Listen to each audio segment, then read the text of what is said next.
All right. You guys let us know in the comments if the mics are working. It's a sick setup, but anyways. Let's go, Trey. Shout out CrossFit. Alrighty. Welcome to the Deep Dive Show.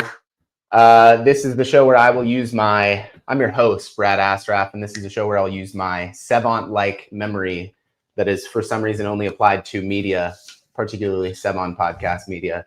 And I'll call back on things I've heard said on this show by the key players, JR, Hillard, Taylor Self, among other guests. And we're going to take a closer look into some of these topics. Today, for the first Deep Dive Show, we got Taylor Self. Taylor, thank you for joining us. Yeah, what's up? I might get in trouble because I'm trying to put the new Savant media asset up. Just so you know, Savant, it's not fucking working. It's doing this weird thing. StreamYard's glitching. But anyways, sorry. This is a sick setup. We're at Sentinel HQ, by the way. Taylor and I just hit a workout. Can you say the workout? Yeah. You do your version. It's cooler. I did 5 rounds for time, 400-meter run, 21 GHDs, 12 clean and jerks at 135. Brad did 5 rounds, 800-meter bike erg, 12 toes to bar, 8 clean and jerks, 125. So use the shorty bar. I only have 1 GHD, and I didn't want to share. So sorry. I thought it was 4 rounds. He called me for a 5th. It felt like Dave Castro trail run to the ranch. Go do it again.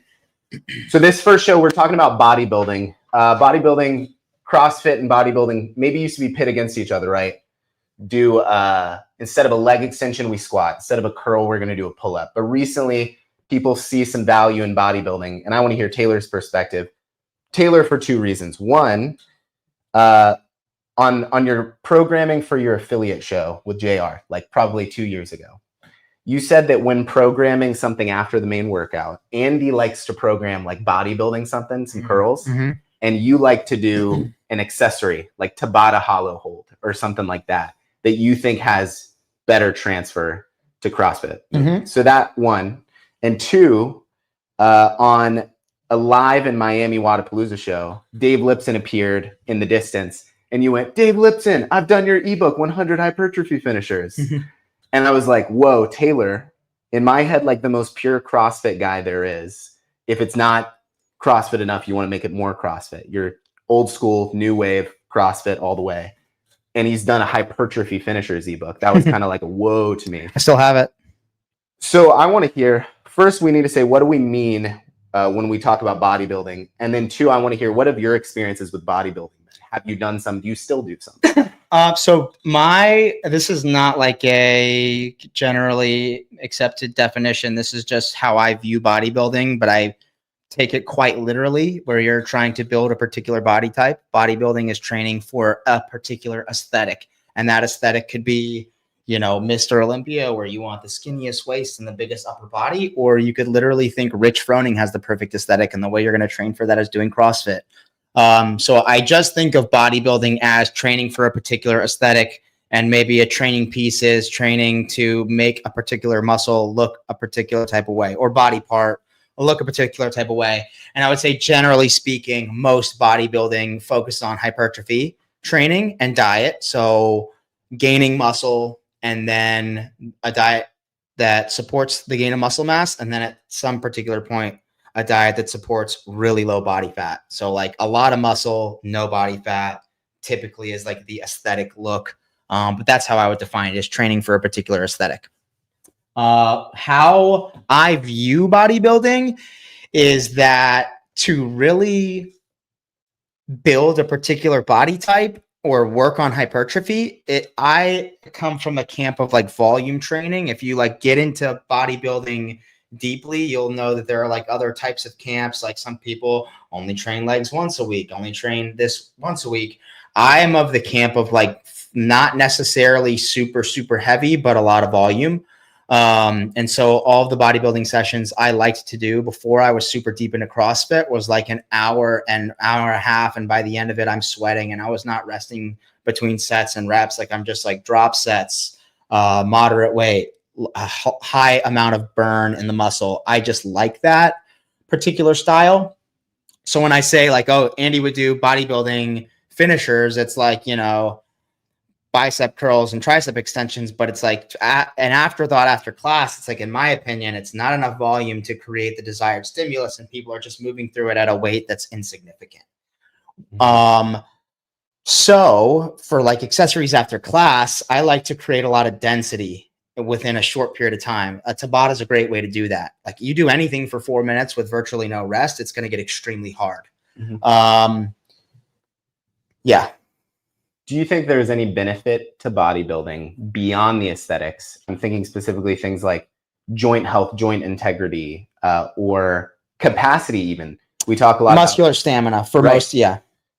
I would say for CrossFitters who want to be better at CrossFit, the most benefit you're going to get from hypertrophy, if you're a small athlete who needs to get bigger, is gaining muscle mass. The more muscle you have, the easier most exercises become. A lot of females could benefit from hypertrophy training in their upper body. For most people, men and women, you'll get muscular stamina, muscular endurance. So like, you see someone like JR or someone like me that's good at like upper body gymnastics, probably a lot of that comes from a lot of old school style of bodybuilding where you're doing just a ton of contractions, a ton of volume, a lot of density.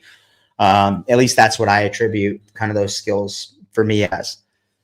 Do you still do bodybuilding? I'm thinking last Sentinel episode, you guys were on the quad extension. Yeah. That was so I'm not squatting a lot. So that was why, or actually I had like my patellar on my other knee was just flamed up.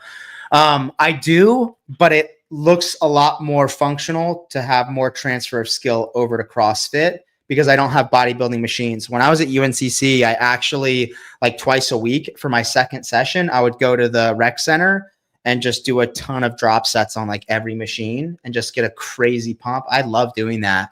I don't have access to all those machines and I'm not going to buy them. So when I do bodybuilding, it looks more like strict pull-ups and strict bar dips, push-ups and ring rows, which have a high degree of transfer of skill to things like strict handstand push-ups or ring muscle ups or toes to bar or kipping pull-ups, etc. And you can still get a crazy pump by doing it. The thing that you are limited by with more functional movement is you can't continue regressing in load to back off so that you can keep contracting. I mean, a ring row might be a good example of an exception where you start with your feet parallel and you do 10 reps and you can't do another. So you scoot your feet back and you crank out a few more reps and then you scoot your feet back and you crank out a few more reps. I like that style. Mm-hmm. We've already kind of talked about it a little bit with capacity.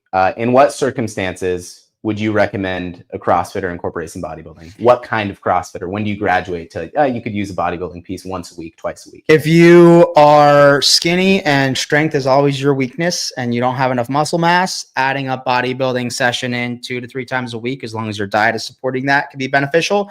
If you are really bad at like body weight, muscle endurance, finishers like that can be very beneficial. But the stimulus should be a lot of density and a lot of contractions and a fuck ton of burn. And I think that is beneficial for athletes. If you're just looking for GBP, minimum effective dose, there's not a lot of room for bodybuilding. You might have fun like once or twice a month, get a great pump and just sweat. But otherwise, that would be my recommendation. Okay. And even that, it can be CrossFit flavored. Like you see so many mayhem pieces, 12, 10, 8, strict pull up, dumbbell bench press. Right. 3 sets of that. Right, it's like right. Crazy upper pump, but CrossFit. Exactly. So let's get into the meat of it. I asked Taylor to get 5 to 10 bodybuilding accessories that are his favorite. He wrote out straight up workouts. So I'm going to gather these after and I'll put them in the description, or you can just write them down. Go for it. So my first one requires a cable machine, like a standing cable machine, and a rope attachment, like the 2 rope attachment. And one of my favorite things to do is 2 to 3 drop sets of this, where you start at 10 reps and the weight is high and you do 10 tricep rope push downs, and then you lower it down and you do 10 rope bicep curls. Sorry, I'm moving the mic while I'm doing that. I might be fucking up. Then you decrease the weight a little bit and go to 12 reps. 12, 12, decrease the weight a little bit, go to 14, 14, 14, then 16, 16, then 18, 18, then 20, 20 with no rest in between. And then rest like 3 to 5 minutes and repeat the sequence for a second time. And then if you want, rest 35 minutes, repeat the sequence for a third time. So that's one thing I always use as like a finisher. If I'm doing a bodybuilding session in like a rec center type gym, I always do that. It's just such a good pump. The second one I have down is one that I was kind of referencing, and that's just 10-to-1 strict pull-ups and bodyweight bench press. So for me, it would be a 195 bench press and strict pull-ups, 10, 10, 9, 9, 8, 8, 7, 7, no rest, just going as needed. And I would always try to do them unbroken. So rest until you can do the next set unbroken. A third one is going to be a leg hypertrophy finisher. It's 15 minutes. This is really good for squatting stamina, but it will also explode your legs and put so much blood into your legs. They'll look huge. 2 minutes of work, 1 minute of rest for 5 sets, 1 minute wall sit into max kettlebell goblet squats on the time remaining. So you'll have about a minute left over to just do as many goblet squats as you can. I would use like a 32 and a 24 kilogram. So like a 70 or a 53. This is actually a spin-off, a series that Hepner was doing for a long time to work on his squatting endurance. And I saw that and was doing it a lot. Right. The next one is just basically German volume training. And I got this from my high school strength and conditioning coach. I was like, man, I want my legs to get bigger. Like I want to be stronger. And he was like, have you ever heard of like German volume training? And basically it's like 5 to 10 sets, 10 reps, resting like a minute to 90 seconds in between, but it was just back squats. And so what I did was I would do a 5x10 back squat with like a minute rest in between coming out of high school at 225. And I would just rest a minute between sets. And for me at the time, it was like crazy hard. And I would do that like twice a week, maybe. But you could even increase that if 5x10 at a particular weight gets too easy, go 6x10 and then 7x10 and then 8x10. And 9x10 and then 10x10. And then when that becomes easy, go back to 5 and increase the weight. And then the final one is another interval. This time, rather than 2-to-1 work rest, it's 1 to 2. And it's upper body. So it's 1 minute of work, 2 minutes of rest for 5 sets, 8 to 12 dumbbell Arnold presses. So you'll have 2 dumbbells. You'll press and rotate seated for 8 to 12 reps. Pick a weight that you can complete in that range. Maybe the first set's 12 reps. Maybe it gets hard and then you go 11 on the next, then 10 on the next, then 9 on the next. And then the remaining time you do as many ring rows as you can. So it's like, as soon as you finish the dumbbells, go to the rings and just rep out until you can't move. There we go. That's 5 pieces, y'all. Like I said, they'll be in the description. And one more time, like how could somebody implement this? Or more specifically, what if somebody looks at their open performance? How might they evaluate that and be like, hey, how many times a week am I going to get in and do a little thing like that? This is a tough open to use to evaluate that because there wasn't so much like muscular stamina, maybe outside of like squatting in the thruster workout, but maybe wall walks in the wall walk workout. But these are easy accessories to add on.